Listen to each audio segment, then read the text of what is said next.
In the winter of 1867, deep in the isolated mountains of Colorado Territory, something happened in the small Presbyterian settlement of Pine Ridge that would challenge everything the townsfolk believed about faith, science, and the nature of human consciousness itself.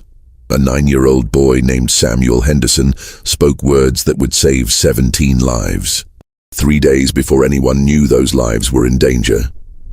The authorities buried the incident so deep that it took over a century for the truth to surface, hidden in a collection of personal letters discovered in a Denver estate sale in 1973. What you're about to hear isn't just another tale of frontier superstition. It's a documented case that medical experts still can't fully explain, involving a child whose mind seemed to operate beyond the boundaries of normal human perception. The boy's predictions were recorded by no fewer than 43 witnesses, including a traveling physician who would later stake his entire career on studying this single case. The Colorado Territorial Archives contain depositions from miners, clergy, and even a U.S. Marshal who investigated claims of fraud, only to conclude that something genuinely inexplicable had occurred in that remote mountain community. Before we continue with the story of Samuel Henderson and the mystery that divided Pine Ridge, this channel isn't for everyone, only for those brave enough to uncover the darkest secrets of American history. If you're ready to explore mysteries that science still can't solve, hit that subscribe button and let us know in the comments what state you're listening from. Few channels dare to tell the stories we tell here, and if you've made it this far, you're not like most people. Now let's dive into the chilling events that began on a snow-covered Sunday morning in February 1867. The story begins not with Samuel's prophecy, but with the strange circumstances that brought him to Pine Ridge in the first place. Circumstances that would prove far more significant than anyone could have imagined at the time. Pine Ridge stood like a forgotten prayer carved into the Colorado mountains, a settlement of barely 300 souls clinging to survival at 8,000 feet above sea level. The town had sprouted around the Pine Ridge Presbyterian Church in 1864, when Reverend Jonathan Matthews led his congregation west from Missouri, seeking to establish a pure Christian community away from the moral decay they believed was consuming the eastern states. The harsh winters and treacherous mountain passes had isolated them from the outside world for months at a time, creating a tight-knit community where everyone knew everyone else's business, and where faith wasn't just a Sunday obligation, but a daily necessity for survival. The church itself was a modest structure built from local pine and granite, with a bell tower that could be heard echoing through the valleys even in the fiercest storms. Reverend Matthews, a stern but caring man in his 50s with graying hair and eyes that seemed to see straight through to a person's soul, had built more than just a place of worship. He had created the heart of a community that relied on each other for everything from shared harvests to collective prayers for protection against the mountain's many dangers. The building featured hand-carved pews that Thomas Henderson had crafted himself, each one bearing subtle religious symbols that reflected the deep faith of its makers. The closest significant settlement was Silver Creek, a booming mining town 20 miles down the treacherous mountain road, where men sought their fortunes in silver and often found only death in the unstable mines. The contrast between the two communities couldn't have been starker. While Pine Ridge emphasized moral living and collective salvation, Silver Creek was a place where violence, gambling, and loose morals were as common as the silver dust that coated everything in the town. Many Pine Ridge residents had deliberately chosen their isolated location to escape the corrupting influence of such places, viewing Silver Creek as a necessary evil that provided them with supplies and occasional news from the outside world. The Henderson family had been among the first to follow Reverend Matthews to Pine Ridge, drawn by the promise of a community built on Presbyterian principles and the chance to raise children away from the sinful influences of more populated areas. Thomas Henderson, a skilled carpenter and devoted Presbyterian, had built many of the town's homes with his own hands, including the parsonage where Reverend Matthews lived and the schoolhouse where the town's children learned their letters alongside their scripture. His craftsmanship was evident throughout Pine Ridge, from the intricate woodwork in the church to the sturdy cabins that sheltered families through the brutal mountain winters. Margaret Henderson served as the town's unofficial midwife and herb healer, her knowledge of medicinal plants proving invaluable in a place where the nearest doctor was days away by horseback. She had learned her skills from her grandmother in Missouri, who had passed down generations of knowledge about which plants could ease pain, reduce fever, or help women through difficult births. Margaret's small garden behind the Henderson cabin contained dozens of carefully tended medicinal herbs, and her reputation for healing had spread throughout the region. She often traveled to other settlements to assist with births or treat serious illnesses, carrying her leather satchel of dried herbs and homemade tinctures. The Hendersons had struggled for years to have children of their own, a source of deep pain in a community that viewed large families as a sign of God's blessing. Margaret had suffered 3 miscarriages in their early years of marriage, each loss deepening their sense that perhaps God had different plans for their lives. They had prayed constantly for a child, and when that child finally came into their lives, the circumstances were so unusual that many in the community saw it as a direct answer to their prayers. It was in the spring of 1858 that their prayers seemed answered, when Thomas found an infant boy abandoned near the ruins of a burned Ute settlement about 5 miles from Pine Ridge.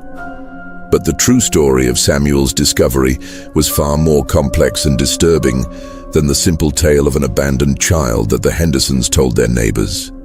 Thomas had been hunting deer in the dense pine forests that surrounded their settlement, following game trails that led him farther from home than he usually ventured. The area where he found the child had been the site of what appeared to be a small Ute family camp, but the scene that greeted him was one of devastating violence. 3 adult bodies lay scattered around the burned remains of a traditional shelter, their corpses bearing evidence of gunshot wounds and knife cuts. Personal belongings were scattered everywhere, jewelry, tools, and religious items that spoke of a family that had been in the middle of their daily routines when death came calling. The infant boy had been hidden in a carefully constructed root cellar beneath the main shelter, wrapped in a buffalo hide blanket that had protected him from both the fire above and the cold mountain air. But Thomas quickly realized that this was no newborn. The child appeared to be at least 18 months old enough to walk and speak simple words. The boy's survival suggested that someone had hidden him deliberately, taking the time to ensure his safety even as violence raged above. More disturbing still were the signs that this had not been a random attack. The bodies showed evidence of torture, and the systematic destruction of the camp suggested that the attackers had been searching for something specific. Thomas found evidence of digging around the camp, as if the killers had believed treasure was buried there. Later investigation would reveal that the site was considered sacred by local Ute bands, a place where medicine men came to conduct vision quests and communicate with ancestral spirits. Thomas made a decision that would haunt him for years to come. Instead of reporting the massacre to the territorial authorities, he took the child and buried the bodies himself, creating simple grave markers that he hoped would provide some dignity for the dead. His reasoning was partly practical. The nearest territorial marshal was over 100 miles away, and by the time help arrived, any trail left by the killers would be long cold. But he was also motivated by a deeper understanding of the tensions between white settlers and Native Americans, tensions that might have made life dangerous for any white family known to be raising an Indian child. The Hendersons presented Samuel to their community as an abandoned infant they had found during a hunting trip, and the boy's obvious need for care made their neighbors more sympathetic than suspicious. In a frontier community where death was common and orphaned children needed homes, the adoption seemed like a natural act of Christian charity. Samuel was baptized in Pine Ridge Presbyterian Church 2 weeks after his arrival, with Reverend Matthews declaring that God had clearly intended for the boy to be raised in a Christian household. But Samuel's true origins left their mark on him in ways that wouldn't become apparent for years. The trauma of losing his birth family, combined with whatever he had witnessed during those terrible hours in the root cellar, had created deep psychological scars that manifested in unusual ways. He suffered from nightmares that left him screaming in a language that Margaret didn't recognize, and he often seemed to be listening to sounds that no one else could hear.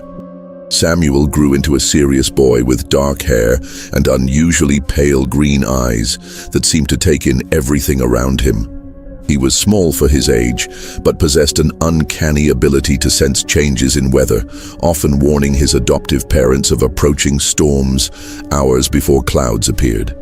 The other children found him strange but not unfriendly, and he had a particular gift for finding lost items, a skill that had made him popular among the town's adults. Mrs. Henderson often joked that Samuel had been blessed with spiritual sight, though she never imagined how literally prophetic those words would prove to be. As Samuel grew older, his unusual abilities became more pronounced. He could predict which of Margaret's pregnant patients would have difficult births, and his warnings allowed her to prepare the herbs and equipment needed for complicated deliveries. He seemed to know instinctively which wild animals were dangerous and which were safe to approach, a knowledge that kept him safe during his solitary explorations of the mountain forests. Most remarkably, he could sense when someone in the community was seriously ill, often appearing at their door with Margaret's medicine bag before she had even been summoned. These abilities earned Samuel a reputation as a special child, but they also created a certain distance between him and the other children in Pine Ridge. Parents appreciated his help, but were sometimes unsettled by his intense gaze and his tendency to know things he shouldn't.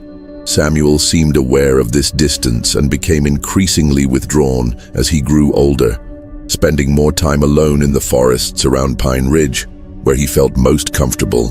The winter of 1867 had been particularly harsh, with snow falling almost continuously since November. The community had been cut off from Silver Creek for over 2 months, relying on stored provisions and the occasional successful hunting trip.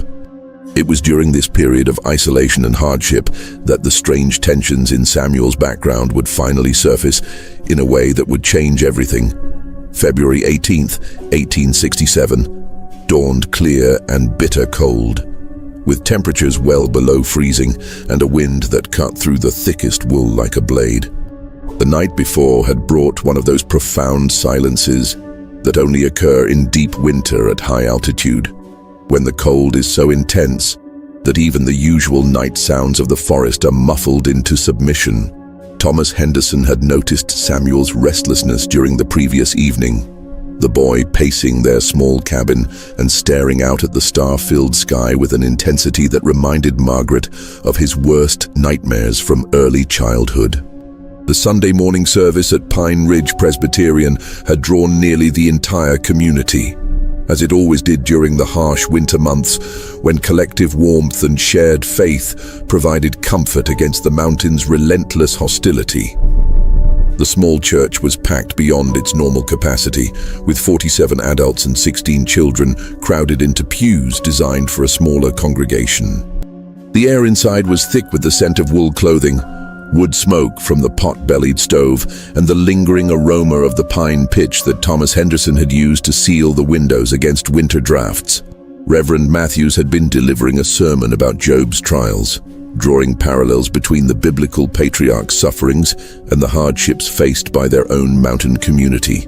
His voice carried the authority of a man who had led his flock through genuine hardship, and his words resonated with people who understood intimately the challenges of maintaining faith in the face of isolation, danger, and material deprivation.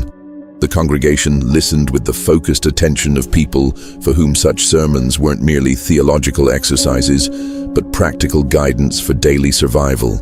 Samuel Henderson sat in the third pew with his adoptive parents, his pale green eyes fixed on Reverend Matthews with an intensity that several observers would later remember as unusual even for him. Margaret had noticed that morning that Samuel seemed different, more alert and focused than normal, but also somehow distant, as if part of his attention was turned towards something only he could perceive. She had attributed his strange mood to the restless night he had spent. But as the service progressed, she began to sense that something more significant was happening. It was during Reverend Matthew's discussion of Job's faith in the face of inexplicable suffering that Samuel suddenly stood up, his movement so abrupt and unexpected that the wooden pew creaked loudly in the otherwise silent church. But these weren't the confused movements of a child disrupting a service. Samuel rose with a strange dignity and authority that seemed to transform him before the congregation's eyes. "The earth trembles beneath Silver Creek," Samuel said in a voice that seemed to carry an otherworldly authority, his pale green eyes staring straight ahead, as if looking through the church walls into some distant vision. The words came out clearly and precisely, each syllable articulated with a gravity that no 9-year-old should have possessed. "The number 17 shall be spared by the warning of the crow. When the sun reaches its highest point on the third day hence, the mountain shall swallow the greedy, and the silver shall run red with blood."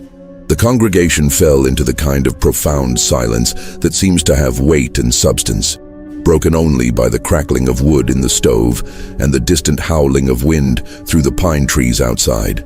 Every person in that church would later remember the exact quality of Samuel's voice during those moments, how it seemed to carry harmonics that resonated in their chests, how it commanded attention in a way that bypassed conscious thought and spoke directly to some deeper part of their minds. Samuel continued, his voice taking on a strange cadence that seemed to blend English with sounds that reminded some of the older settlers of the native tongues they'd heard from Ute traders in years past. "Kokopeli Kina, Machetu Wembe." The old spirits remember the sacred places where blood was spilled. 17 souls walking in darkness, but the crow brings light to the shadow places where silver men dig their graves. Margaret Henderson reached instinctively for her son, her motherly concern overriding her amazement at his transformed presence.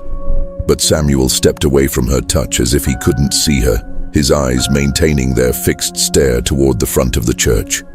His body had taken on a rigidity that seemed almost cataleptic, and his breathing had become slow and deep, as if he were in some kind of trance state. The boy's voice dropped to a whisper that somehow carried to every corner of the church, each word seeming to hang in the air with supernatural clarity. Tell the men of the deep places, when the sun stands still in the sky on Wednesday, let no man go beneath the earth. The mountain is hungry, and it remembers the blood that was spilled in the sacred place. It will feed on the children of those who disturbed the sleeping spirits." Then Samuel spoke words that would be remembered and debated for generations. "Wembe natai kishkai." The mountain spirits speak through the child who was born in shadow and raised in light. But the gift comes with a price. Each vision tears a piece from the seer's soul, and the mountain grows hungry for more. Beware, for what was taken from the sacred place will be reclaimed, and the debt will be paid in silver and bone. As suddenly as it had begun, the episode ended. Samuel blinked several times, looked around the church with genuine confusion at all the staring faces, and asked his mother in his normal 9-year-old voice why everyone was looking at him so strangely. He had no memory of what had just occurred, and his immediate concern was whether he had done something wrong to upset the congregation. The reaction was immediate and powerfully divided. Elder Marcus Blackwood, a harsh man in his 60s who had appointed himself the community's moral guardian, stood up and pointed an accusatory finger at Samuel. "That boy speaks with the tongue of heathens," he declared, his voice shaking with either fear or rage. "No Christian child knows such words unless he has been corrupted by savage influences. We must cast out this evil before it spreads to our own children." But Sarah Denton, whose brother worked in the Silver Creek mines, felt a chill of recognition at Samuel's words. She had heard her brother describe the dangerous conditions in the mines, the constant threat of cave-ins and explosions that made every shift a gamble with death. Samuel's warning about Wednesday, that was the day the mines always resumed full operations after their monthly safety inspection. If there was even a chance that the boy's words carried truth, Reverend Matthews, shaken to his core by what he had witnessed, tried to maintain order while wrestling with theological questions that had no easy answers. Was this divine revelation speaking through an innocent child, or was it something darker and more dangerous? The boy's use of what appeared to be Native American words troubled him deeply, especially given the persistent rumors about Samuel's true origins that had circulated quietly through the community for years. Old Willem Strauss, who had spent 40 years in mining camps throughout the Colorado Territory, felt a different kind of recognition stirring in his memory. Some of the words Samuel had used sounded familiar, fragments of Ute language he had learned during his early days in the territory. The boy had spoken of the sacred place where blood was spilled, and Willem knew of such places. Sites where conflicts between miners and Native Americans had left lasting scars on the landscape and, according to Ute beliefs, on the spiritual realm as well. Dr. Ezra Keller, a traveling physician who had arrived in Pine Ridge the previous day to treat an outbreak of winter fever, observed the proceedings with the trained eye of a man who had seen various forms of mental disturbance. But Samuel's episode didn't fit any of the patterns he recognized from his medical training. The boy's speech had been too coherent and purposeful for a seizure disorder, too specific for hysteria, and too controlled for the kind of religious mania that sometimes affected frontier communities. The congregation slowly dispersed after Reverend Matthews offered a closing prayer that asked for divine guidance in understanding what they had witnessed. But the conversations continued long into the night, with neighbors visiting each other's cabins to discuss the implications of Samuel's prophecy. Some saw it as a divine warning that must be heeded at all costs. Others viewed it as evidence of demonic influence that threatened the spiritual safety of their entire community. Still others searched for rational explanations. Perhaps the boy had overheard adult conversations about mining dangers, and his imagination had transformed that knowledge into prophecy. Thomas Henderson, embarrassed and deeply concerned about his family's standing in the community, took Samuel home immediately after the service. The rest of Sunday was spent in tense discussion among the townspeople, with opinions ranging from calling for the boy's immediate removal from the community to organizing a prayer vigil for his spiritual protection. The more practical residents dismissed the incident as a child's imagination running wild, influenced by too many Bible stories and frontier legends. But 3 people in that church knew Samuel's words carried weight beyond mere childhood fantasy. Jacob Miller, who ran the general store and maintained contacts with Silver Creek through occasional trading expeditions, remembered that Wednesday was February 21st, the day the Silver Creek mine typically resumed operations after their monthly safety inspection. Sarah Denton had been expecting her brother William to visit Pine Ridge that very Wednesday, bringing supplies and news from the mining town.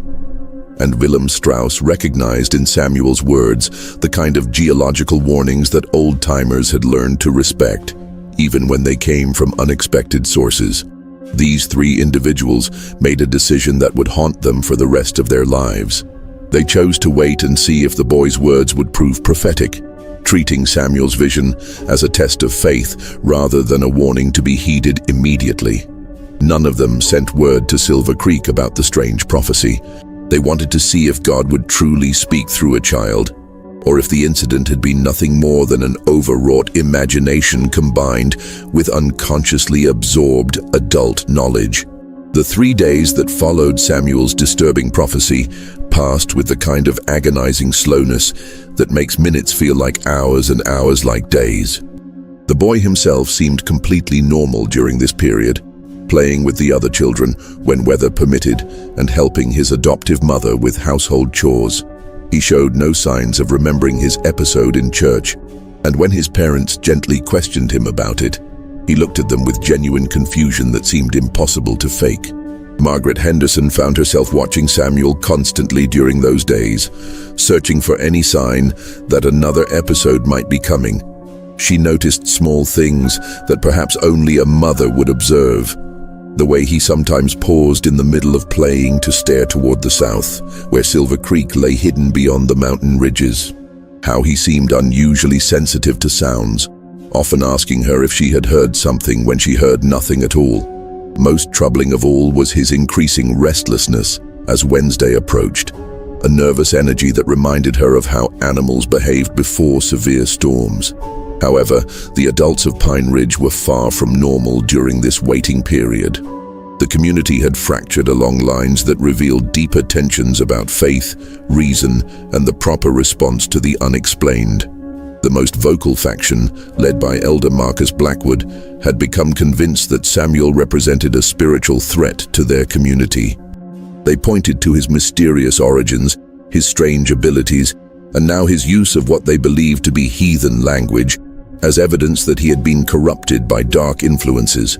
Blackwood spent hours each day visiting different families, building support for his belief that Samuel should be removed from Pine Ridge for the safety of the other children. He cited biblical passages about false prophets and the dangers of allowing evil to take root in a Christian community. His arguments were particularly persuasive to parents who had noticed their own children's fascination with Samuel's unusual abilities and worried about the influence he might have on their spiritual development. A smaller but equally passionate group, led by several of the town's women including Sarah Denton and Martha Caldwell, saw Samuel as a vessel for divine revelation. They formed prayer circles that met in secret, asking God to protect the boy and to help the community understand the meaning of his prophecy. These women had been most affected by Samuel's obvious distress during his episode, seeing in him not a threat, but a child who needed their protection and support.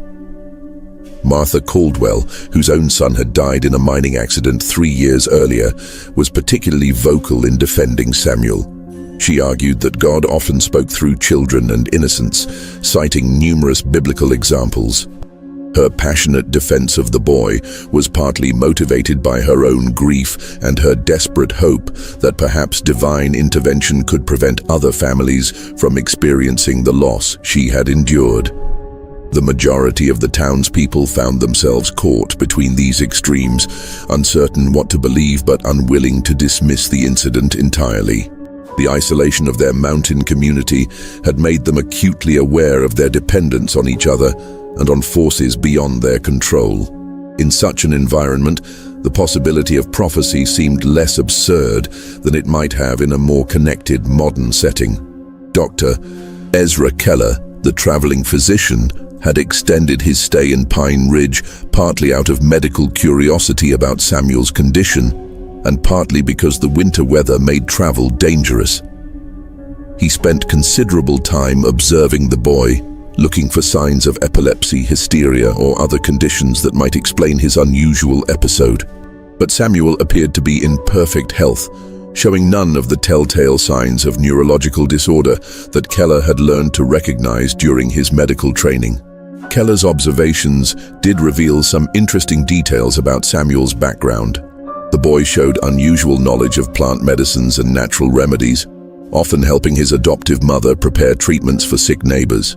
He possessed an uncanny ability to predict weather changes, often warning of storms hours before they arrived. Most intriguingly, he seemed to have an instinctive understanding of human nature, often knowing when adults were upset or worried even when they tried to hide their emotions. Reverend Matthews spent those 3 days in intense prayer and contemplation, studying his Bible for guidance on how to handle what might be divine revelation or demonic deception. He visited the Henderson family each day, observing Samuel carefully for any signs of spiritual disturbance or unusual behavior. The boy seemed utterly ordinary during these visits, perhaps quieter than usual, as if sensing the tension around him, but showing no trace of the otherworldly presence that had manifested in church. The Reverend's theological training had not prepared him for a situation like this. Presbyterian doctrine emphasized the importance of scripture and reason in spiritual matters, but it also acknowledged that God could work in mysterious ways. Matthews found himself torn between his intellectual skepticism and his growing sense that something genuinely supernatural might be occurring in his community. Thomas Henderson, meanwhile, had begun his own quiet investigation into Samuel's prophecy and its possible meanings. He was a practical man who preferred facts to speculation, and he decided to learn more about the circumstances of Samuel's discovery and the history of the area where the boy had been found. This investigation would prove far more revealing than he had expected. Through careful questioning of older residents and traders who had known the area before Pine Ridge's establishment, Thomas began to piece together a more complete picture of the site where Samuel had been discovered. The location had been known to local Ute bands as a sacred place where their medicine men went to seek visions and commune with ancestral spirits. The small family group that had been killed there had not been random travelers, but rather guardians of the site, people who had been entrusted with maintaining its spiritual significance. The attack that had destroyed Samuel's birth family had been carried out by a group of prospectors who believed the Native Americans were hiding gold or silver in the area. Local rumors suggested that these men had tortured their victims, trying to force them to reveal the location of imaginary treasure. When no treasure was found, the prospectors had killed everyone and burned the camp to cover their tracks. Only Samuel had survived, hidden in the root cellar by someone who had given their life to protect him. This information cast Samuel's prophecy in a different and more troubling light. The boy's warnings about Silver Creek might not be supernatural at all, but rather some kind of inherited memory or unconscious knowledge passed down from his birth family. Thomas had heard stories of how Native American children were taught from infancy to read the signs of the natural world, to understand the language of animals and the moods of the earth itself. But Thomas's growing rational explanation for his son's behavior would prove inadequate when he learned more about the specific site where Samuel had been found. The location was not just any sacred place, but rather a site specifically associated with prophecy and vision-seeking. According to Ute tradition, children born at such sites often possessed unusual abilities, gifts that allowed them to see beyond the normal boundaries of time and space. More disturbing still was what Thomas learned about the timing of the attack that had orphaned Samuel. It had occurred in late spring of 1858, just as several mining claims in the Silver Creek area were being established. The prospectors who had killed Samuel's family had been working for investors who would later become the owners of the Silver Creek mine. The connection between Samuel's traumatic past and his prophecy about mining disaster seemed too specific to be mere coincidence. As Wednesday morning approached, Thomas found himself facing an impossible decision. Should he trust in his son's supernatural gift and send a warning to Silver Creek, risking ridicule and potentially dangerous accusations of fraud?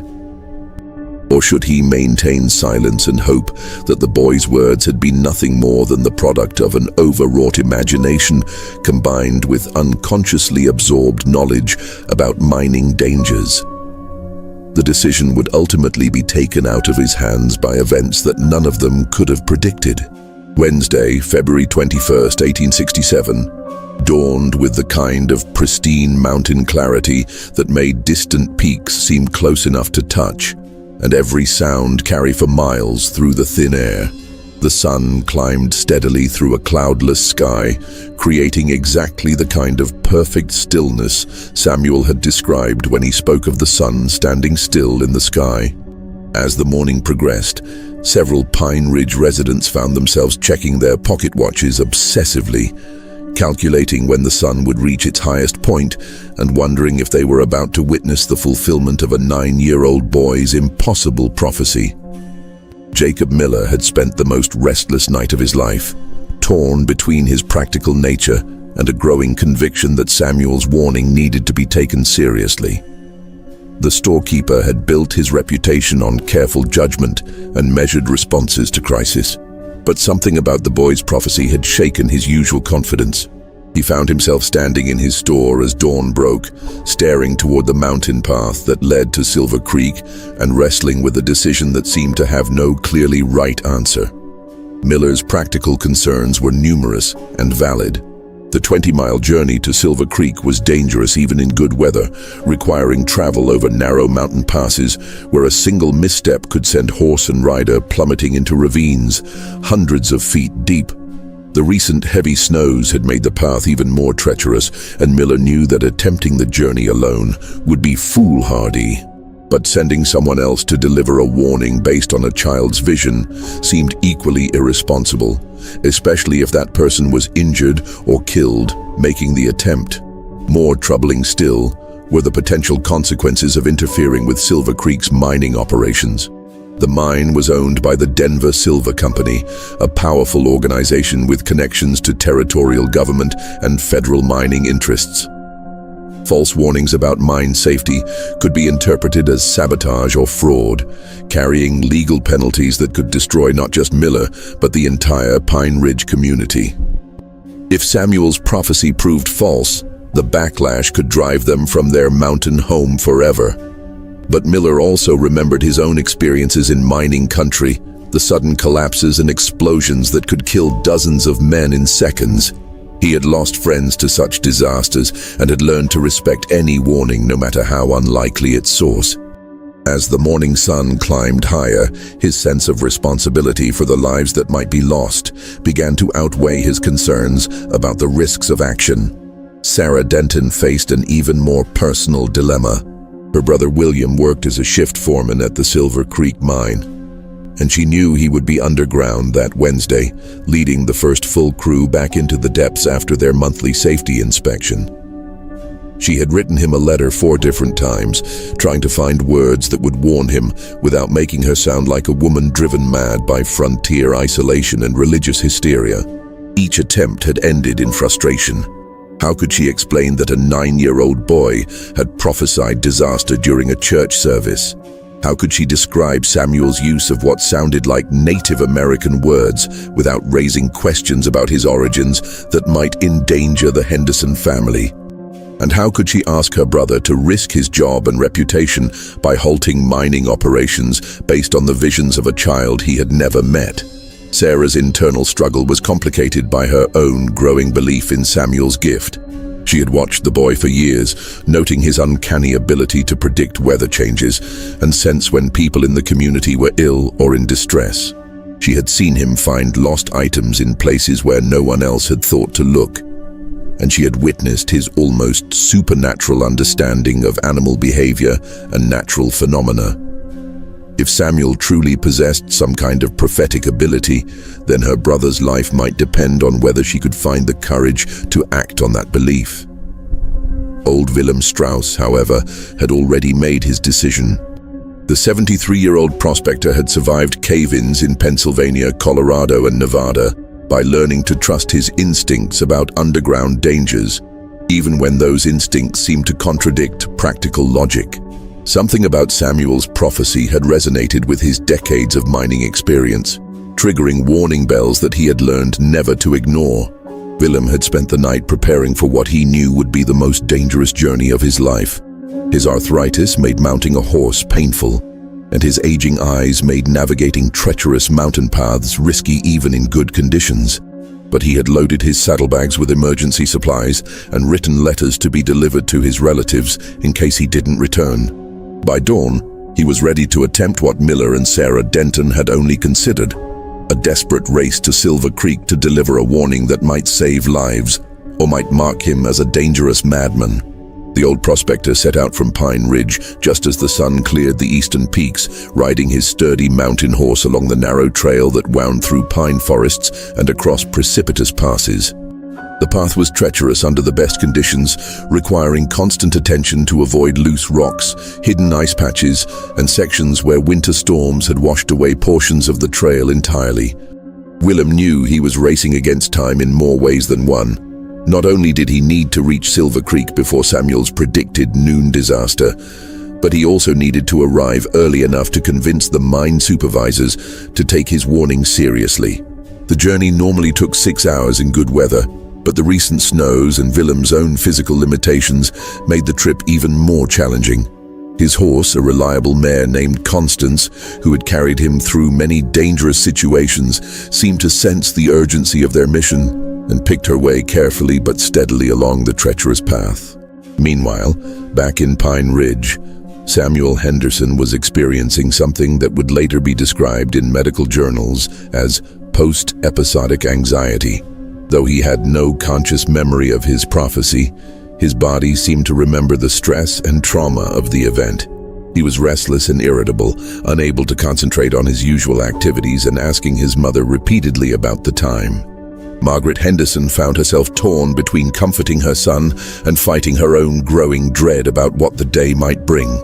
Samuel's behavior during those morning hours was observed by several neighbors who would later provide detailed accounts to investigators. Mrs. Agnes Caldwell noted that the boy seemed to be listening to sounds that no one else could hear, often pausing in his activities to cock his head toward the south, where Silver Creek lay hidden beyond the mountain ridges. Dr. Keller observed that Samuel's pupils were dilated and his pulse elevated, symptoms that might indicate either illness or extreme stress. Most unsettling of all was Samuel's increasing verbalization of his anxiety. Though he couldn't remember his prophecy, he began speaking about the men in the dark places and expressing worry about people he claimed to see in his mind. "They're going too deep," he told his mother during the late morning hours. "The mountain doesn't want them there. Something bad is waiting in the deep places." Margaret Henderson tried to calm her son with household tasks and familiar routines, but Samuel seemed incapable of focusing on anything except his mysterious concerns about unknown people in underground locations. His distress was so obvious that several neighbors stopped by the Henderson cabin to check on the family, creating an impromptu gathering of worried adults, trying to comfort a child whose fears they couldn't understand or address. The rest of the Pine Ridge community went about their daily activities with forced normalcy, but an undercurrent of tension ran through every conversation and interaction. Children were kept closer to home than usual, as if their parents feared that whatever had affected Samuel might be contagious. Men checked their tools and supplies more carefully than necessary, as if preparing for some undefined emergency.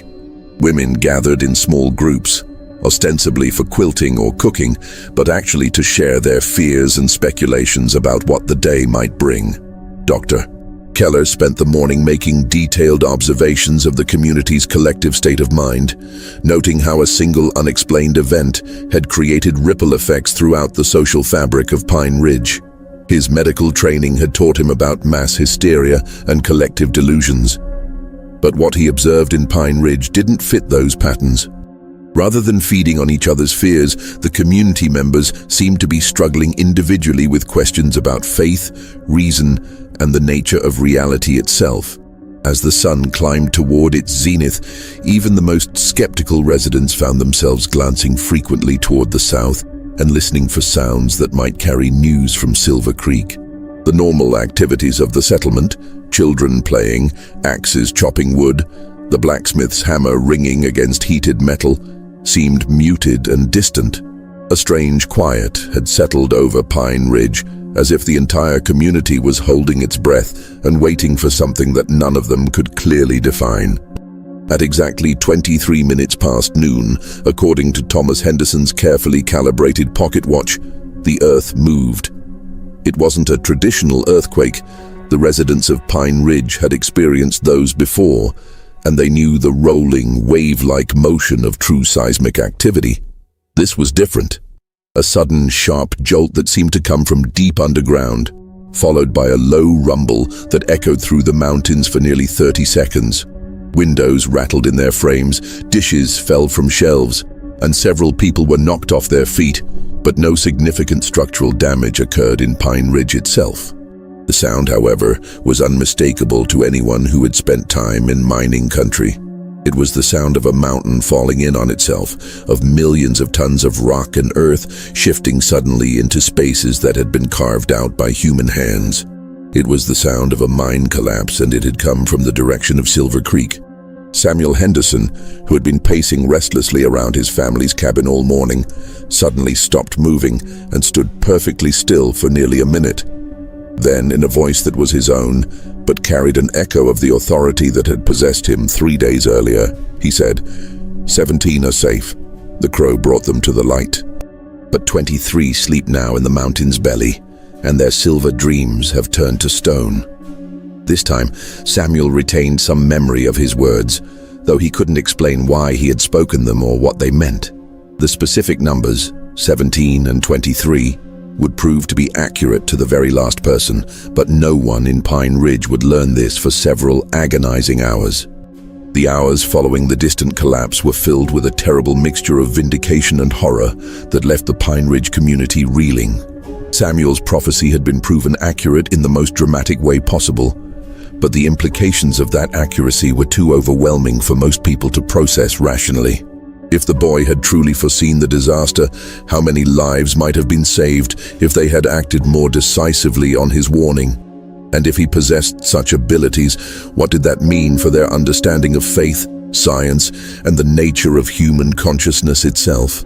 The first concrete news came not from Silver Creek, but from an unexpected source. Around 4 o'clock that afternoon, a lone rider appeared on the mountain trail leading to Pine Ridge, moving at a speed that suggested either urgent news or mortal danger. The horseman proved to be Deputy Marshal Franklin Curtis from the territorial capital, who had been traveling to investigate reports of claim jumping in the Silver Creek area when the mine collapse occurred. Curtis brought news that confirmed everyone's worst fears. The Silver Creek mine had suffered a catastrophic collapse that had trapped dozens of workers underground. The main shaft and 2 secondary tunnels had caved in completely, burying the mine's central operations under thousands of tons of rock and debris. Rescue efforts were underway, but the extent of the damage made recovery of survivors unlikely. More importantly for Pine Ridge, Curtis reported that an old prospector named Willem Strauss had arrived at Silver Creek just before the collapse with a warning about potential danger. Strauss had convinced the mine supervisors to evacuate 17 workers from the most dangerous sections of the mine, and these men had been safely above ground when the disaster struck. However, 23 other workers had been too deep in the tunnels to reach in time, and they were presumed dead.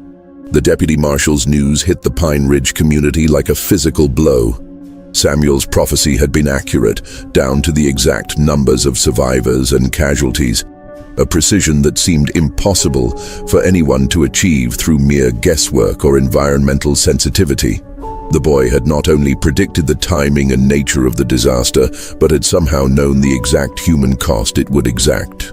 Curtis had come to Pine Ridge specifically to question Willem Strauss about his warning and its source, having learned from Silver Creek residents that the old prospector had come from the mountain settlement with advanced knowledge of the collapse.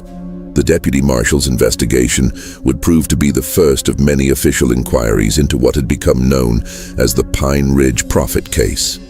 Willem Strauss himself had not returned by nightfall, and his absence created another layer of anxiety for the already shaken community. Deputy Curtis reported that the old man had been injured in the collapse, not seriously, but enough to require medical attention and prevent him from making the dangerous return journey immediately. The deputy had promised to send word about Willem's condition as soon as possible, but communication between Silver Creek and Pine Ridge was difficult under the best circumstances. The implications of Willem's heroic journey began to sink in as the community processed the day's events. The old prospector had risked his life to deliver a warning based solely on a 9-year-old boy's vision, and that decision had saved 17 lives. Without Samuel's prophecy and Willem's courage to act on it, the death toll from the mine collapse would have been 40 instead of 23. The mathematical precision of Samuel's prediction had transformed him from a possibly disturbed child into something approaching a genuine prophet. But the confirmation of Samuel's abilities also brought new fears and questions that the community was ill-equipped to handle. If the boy could foresee mining disasters, what other tragedies might he predict? And perhaps more troubling, what if his visions showed events that couldn't be prevented, only witnessed? The weight of such knowledge seemed too heavy for a child to bear, and many residents began to worry about the psychological toll that prophetic abilities might exact on Samuel himself. Dr. Keller found himself in the unprecedented position of trying to provide medical explanations for phenomena that seemed to transcend normal human capabilities. His examination of Samuel after the mine collapse revealed some interesting physiological details. The boy's pulse and blood pressure had returned to normal levels after the collapse occurred, as if some internal tension had been released. His pupils were no longer dilated, and his previous restlessness had been replaced by a profound exhaustion that suggested his body had been under severe stress during the preceding days. More intriguingly, Samuel seemed to have retained more memory of his second prophetic episode than he had of the first. He could remember speaking about 17 and 23 people, though he couldn't explain why those numbers had seemed important or how he had known them. He also recalled feeling relieved after the earth shook, as if some burden had been lifted from his shoulders. The community's reaction to these developments was complex and often contradictory. Those who had initially supported Samuel found their faith in his abilities vindicated, but also discovered that having a genuine prophet in their midst was more unsettling than comforting. The weight of moral responsibility that came with access to prophetic knowledge was something none of them had anticipated or prepared for. Elder Blackwood and his faction, who had viewed Samuel as a spiritual threat, found their position complicated by the undeniable accuracy of his prophecy. They couldn't argue that the boy had been wrong or that his vision had been the product of delusion, but they also couldn't accept that God would choose to speak through a child of unclear origins who used what they believed to be heathen language. Their solution was to argue that Samuel's abilities came from dark sources and that the community should be even more vigilant about protecting themselves from his influence. The women who had formed prayer circles to support Samuel found themselves elevated to new prominence as the people who had correctly identified his gift. But they also discovered that being right about Samuel's abilities brought its own burden of responsibility. If they had truly recognized divine revelation, why hadn't they done more to ensure that the warning reached Silver Creek more quickly? The knowledge that their hesitation might have cost lives weighed heavily on their consciences. Reverend Matthews faced perhaps the most difficult challenge of all. His theological training provided no clear guidance for dealing with prophecy that seemed genuine but came through channels that challenged traditional Presbyterian doctrine. The boy's use of what appeared to be Native American words during his visions raised questions about the source of his abilities that Matthews wasn't sure he wanted to answer. Was this divine revelation filtered through the boy's unusual background, or was it something else entirely?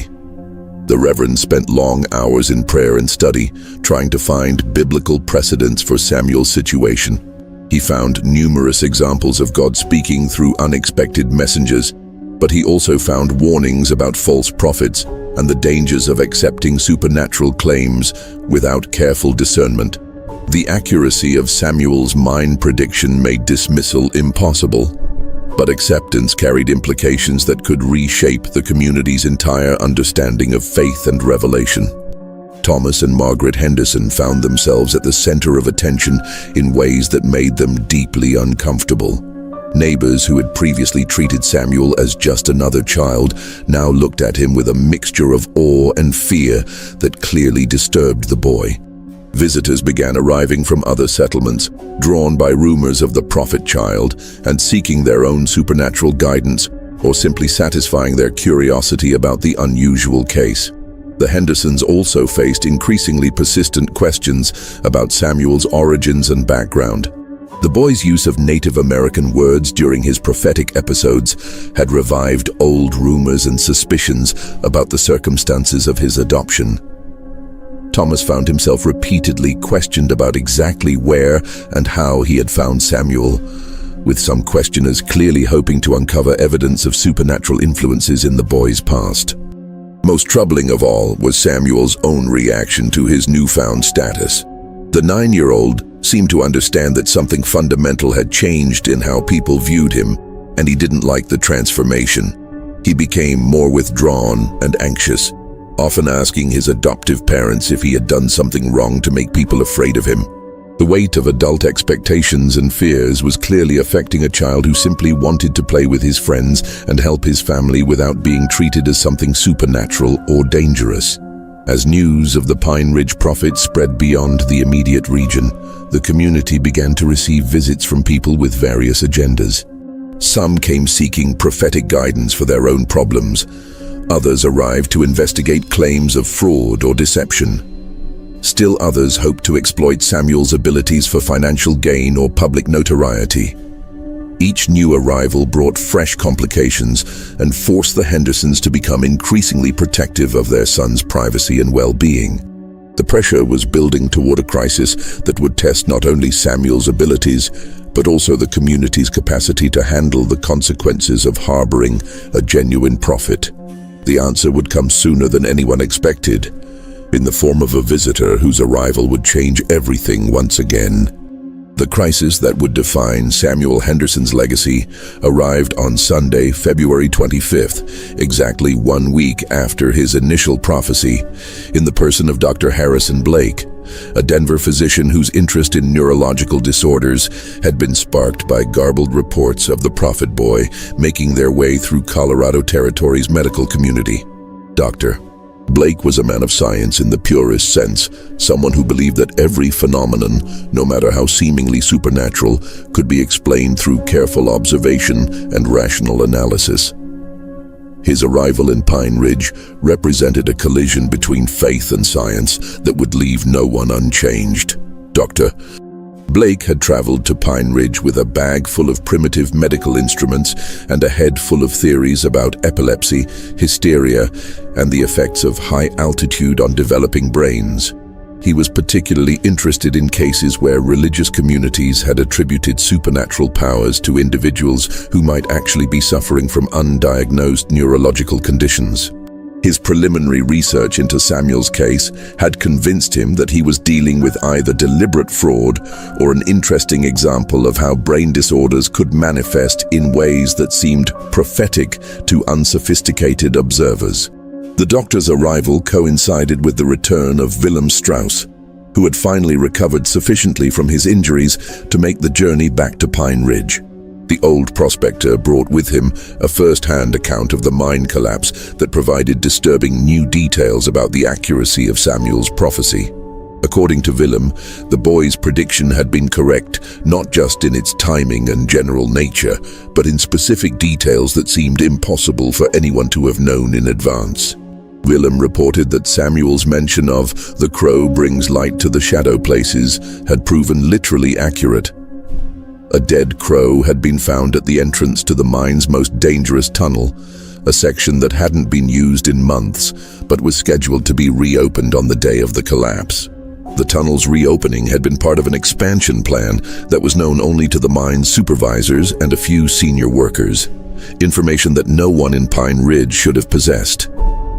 Even more unsettling was the accuracy of Samuel's phrase about "silver running red with blood."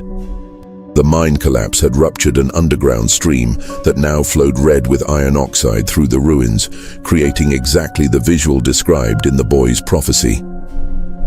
Willem had also confirmed that Samuel's use of Ute words during his vision had been authentic, phrases that meant "the mountain remembers" and "death sleeps in the deep places." Words that the old prospector recognized from his early mining days when he had worked alongside Native American guides. Dr. Blake listened to these accounts with the skeptical attention of a trained scientist looking for inconsistencies or evidence of embellishment that might explain away the seemingly supernatural elements of Samuel's predictions. But the precision of the details and the credibility of the witnesses made dismissal increasingly difficult. He decided that a direct examination of the boy was necessary to determine whether Samuel was a genuine medical anomaly or simply a clever fraud, supported by a community invested in believing in miracles. The doctor's opportunity came during the Sunday morning service, when Samuel experienced another prophetic episode that was even more dramatic and specific than his previous visions. The church was packed beyond capacity with visitors who had come to witness the famous prophet child, creating an atmosphere of expectation and tension that seemed to affect everyone present. Samuel had seemed normal throughout the week following the mine collapse confirmation, showing no signs of the otherworldly presence that had possessed him during his prophecies. But as Reverend Matthews began his sermon, the boy once again stood up with that strange dignity and authority that transformed him before the congregation's eyes. This time, however, Samuel's words were different, more personal and more terrifying than his previous predictions. Instead of speaking about distant disasters, he began addressing individuals in the congregation directly, describing events from their private lives that he couldn't possibly have known through normal means. His voice carried the same otherworldly authority as before, but now it was focused with laser-like precision on the secrets and hidden shames of the people around him. "Mrs. Elizabeth Carmichael," Samuel said, his pale green eyes fixing on a middle-aged woman in the fourth pew. "The baby you lost last December was not taken by fever, as you told your neighbors. The child was born too early because of the medicines you took, the herbs you gathered in secret to prevent the birth. God sees your grief, but he also sees your guilt." Mrs. Carmichael's face went white as chalk, and she began to shake violently. The secret Samuel had revealed was one she had shared with no one, not even her husband. She had indeed used abortifacient herbs during her pregnancy, desperate to avoid having another child in their already struggling household. When the pregnancy ended in miscarriage, she had told everyone that fever had taken the baby, carrying her guilt alone for months. Samuel continued, turning his attention to a young man near the back of the church. "Peter Atwood, the gambling debts you have hidden from your family will bring violent men to this place within the fortnight. They seek not just money, but blood. And your shame will endanger innocent lives. The cards have marked you for death, and death follows you home." Peter Atwood, a 19-year-old who worked as a hunting guide for visiting prospectors, turned pale and began looking frantically around the church as if expecting armed men to burst through the doors. His gambling problem was known to his creditors in Silver Creek, but was a secret he had desperately kept from his family and community. The threat of violence was real. He owed money to people who had killed over smaller debts. But it was Samuel's words to Dr. Blake himself that created the most chilling moment of the entire episode. The boy turned his otherworldly gaze directly on the physician and spoke in a voice that seemed to carry echoes of ancient judgment. "Dr. Harrison Blake," Samuel said, each word falling like a stone into the absolute silence of the church. "You have come here seeking to explain away God's mysteries with your instruments and theories. But you carry your own darkness, Doctor. The patients in Denver who trusted you with their minds and souls. How many died under your experimental treatments? How many suffered because you valued knowledge more than healing?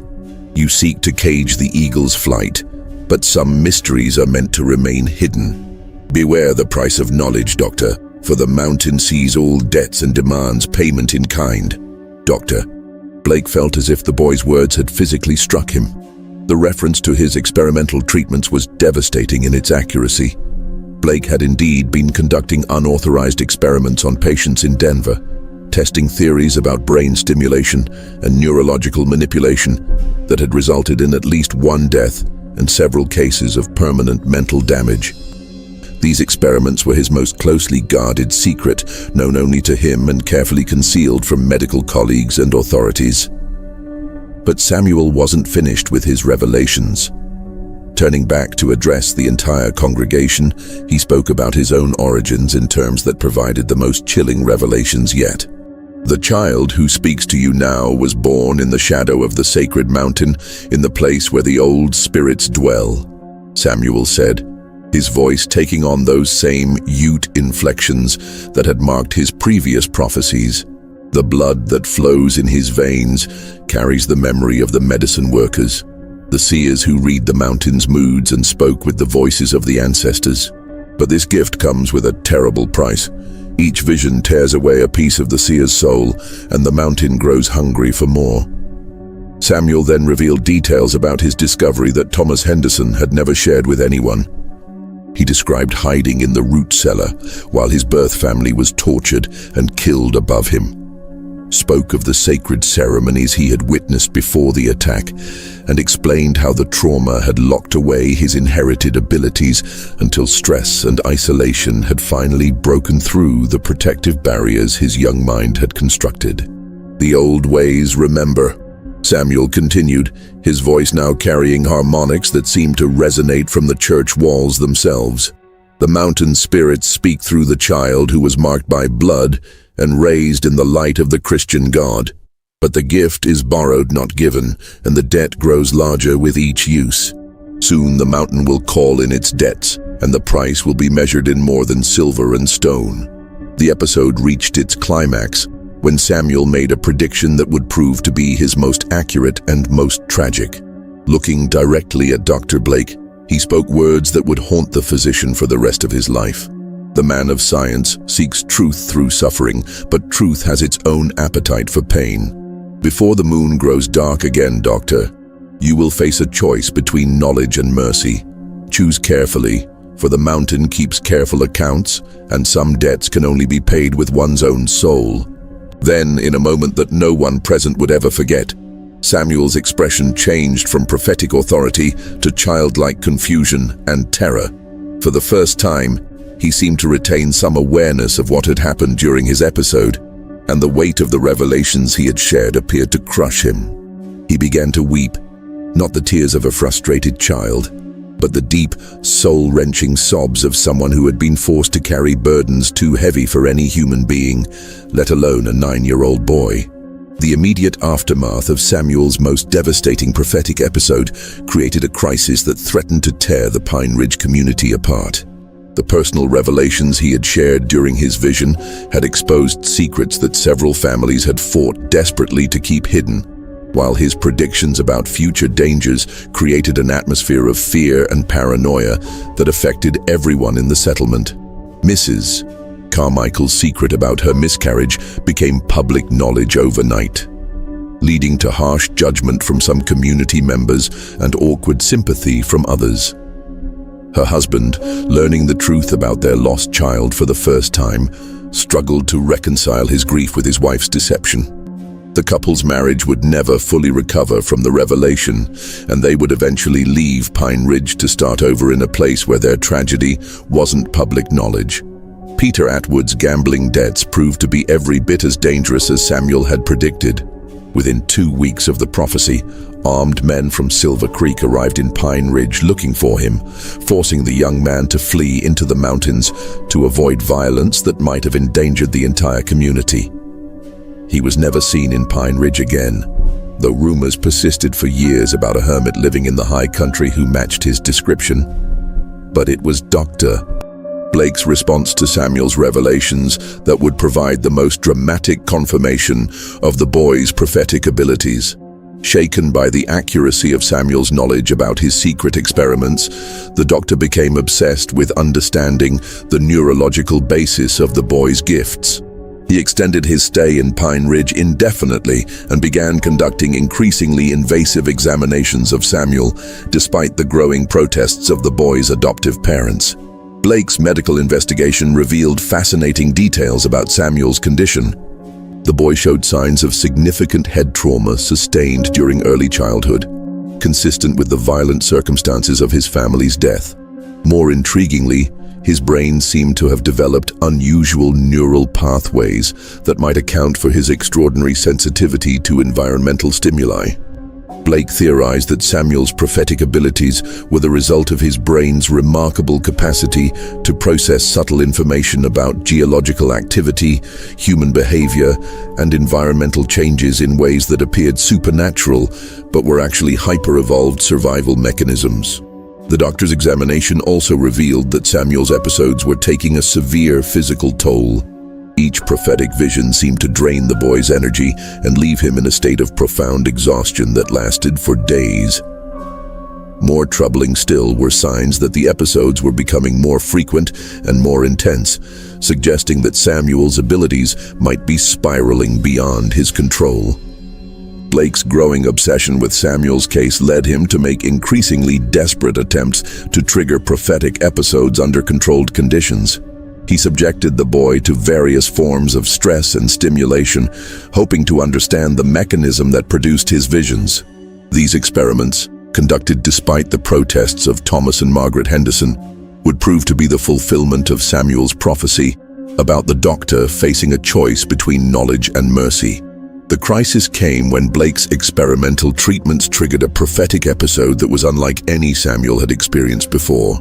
Instead of specific predictions about future events, the boy began describing visions of his own death. Images of himself lying still and cold while the doctor stood over him with instruments that had pushed too far into the mysteries of the human mind. Faced with clear evidence that his experiments were endangering Samuel's life, Dr. Blake was forced to confront the moral implications of his obsession with scientific knowledge. The boy's prophecy about choosing between knowledge and mercy had come true with devastating accuracy, and Blake realized that his pursuit of understanding had led him to the brink of destroying the very phenomenon he sought to explain. The doctor's final report, submitted to the Colorado Territorial Medical Association after he left Pine Ridge, concluded that Samuel Henderson represented a unique case of neurological adaptation to extreme trauma. Blake theorized that the boy's prophetic abilities were the result of brain damage combined with inherited knowledge from his Native American heritage, creating a form of consciousness that could process environmental information in ways that seemed supernatural but were actually the product of extraordinary neural development. However, Blake's report also contained warnings about the dangers of studying such phenomena too aggressively. He concluded that Samuel's abilities were inherently unstable, and that attempts to understand or control them might ultimately destroy both the gift and the person who possessed it. The doctor recommended that the boy be left alone to develop naturally, with medical intervention limited to supportive care rather than invasive investigation. Blake's predictions about the unsustainable nature of Samuel's abilities proved accurate. As the boy entered adolescence, his prophetic episodes became less frequent and less precise.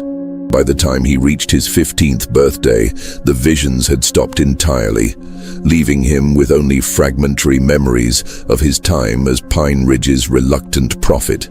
The community itself struggled to return to normal after the revelations and disruptions caused by Samuel's prophecies. Some families, unable to bear the weight of exposed secrets or the fear of future revelations, left Pine Ridge to start over elsewhere. Others stayed but maintained an uncomfortable distance from the Henderson family, treating Samuel with a mixture of respect and fear that never entirely disappeared. Reverend Matthews found his own faith permanently changed by his encounters with Samuel's gift. While he never publicly declared the boy's visions to be genuine divine revelation, his sermons after 1867 showed a new humility about the limits of human understanding and the possibility that God might work through channels that challenged traditional religious doctrine. The Reverend's theological evolution would influence Pine Ridge Presbyterian Church for generations, creating a community that was more open to spiritual mysteries and less certain about the boundaries between natural and supernatural phenomena. Samuel himself grew up to become a quiet, thoughtful man who used his inherited sensitivity to natural phenomena in more practical ways. He became a respected surveyor and mapmaker, helping to chart the Colorado mountains with an accuracy that reflected his unusual ability to read the land's hidden features. He married Sarah Denton, whose brother had been one of the 17 miners saved by his prophecy, and they raised 3 children in a Pine Ridge that had learned to accept mysteries without demanding explanations. Samuel rarely spoke of his childhood experiences as a prophet, but those who knew him well said that he never entirely lost his sensitivity to the mountain's moods. He could still predict weather changes with uncanny accuracy and seemed to know instinctively when geological conditions were unstable. However, he used these abilities quietly and practically, helping his neighbors prepare for storms or avoid dangerous areas without ever claiming supernatural knowledge. The legacy of Samuel's prophetic abilities extended far beyond Pine Ridge itself. Word of the case spread throughout the Colorado Territory and beyond, attracting the attention of researchers, theologians, and curiosity seekers who saw in Samuel's story either proof of supernatural phenomena or evidence of how primitive communities could misinterpret natural abilities as miraculous gifts. Dr. Blake's reports on the case became required reading at several medical schools, where they were studied as examples of how extreme trauma could reshape human consciousness in unexpected ways. The case also influenced early research into what would later be called savant abilities and hypersensitivity disorders, contributing to a growing understanding of the brain's capacity for adaptation and unusual development. Religious scholars found in Samuel's story a complex example of how divine revelation might work through natural mechanisms, challenging both skeptics who dismissed all supernatural claims and believers who insisted that genuine miracles must defy natural explanation. The boy's use of Native American spiritual concepts during his Christian prophetic episodes became a subject of particular interest to theologians studying the intersection of different religious traditions. But perhaps the most lasting impact of Samuel Henderson's story was its effect on the Pine Ridge community itself. The experience of harboring a genuine prophet, with all the wonder and terror that entailed, left the settlement forever changed. Generations of Pine Ridge residents would grow up with a deep respect for mystery and an understanding that the boundary between natural and supernatural might be far thinner than most people imagined. The mine collapse that Samuel had predicted became a permanent reminder of the price of dismissing warnings, no matter how unlikely their source. The Silver Creek mine was never reopened, partly because of the extensive damage, but also because of a persistent belief among miners that the site had been cursed by the boy's prophecy. The ruins became a monument to the 23 men who had died there, and a reminder that some knowledge comes at too high a price to ignore. In the end, the mystery of Samuel Henderson's prophetic abilities raises questions that extend far beyond the specific circumstances of his case. How many other children throughout history have possessed similar gifts, only to have their warnings dismissed as imagination or madness? What combination of trauma, genetics, and environmental factors might create the kind of consciousness that seems to transcend normal human limitations? And perhaps most importantly, what responsibilities do communities bear when confronted with individuals who claim knowledge that seems impossible but proves to be true? The story of Samuel Henderson reminds us that the line between the natural and supernatural may be far more permeable than our scientific and religious institutions are comfortable acknowledging. Whether we choose to see divine intervention, evolutionary adaptation, or neurological anomaly in Samuel's abilities may say more about our own need for certainty than about the true nature of human consciousness and its hidden possibilities. This mystery shows us that truth often lies not in the easy answers we prefer, but in the uncomfortable questions that force us to confront the limits of our understanding. Samuel Henderson's story challenges us to remain open to possibilities that transcend our current knowledge while maintaining the critical thinking necessary to distinguish between genuine phenomena and wishful thinking. What do you think of Samuel Henderson's story? Do you believe his abilities were the result of brain trauma and environmental sensitivity, or do you think something more mysterious was at work in that isolated Colorado mountain community? Share your thoughts in the comments below and let us know what theories you have about how a 9-year-old boy could predict a mine collapse with such devastating accuracy. If you enjoyed this tale and want more stories that challenge everything you thought you knew about the world, subscribe to our channel, hit that notification bell, and share this video with someone who loves unsolved mysteries. Until next time, keep questioning, keep exploring, and remember, the truth is often stranger than fiction, and sometimes the most unbelievable stories are the ones that actually happened.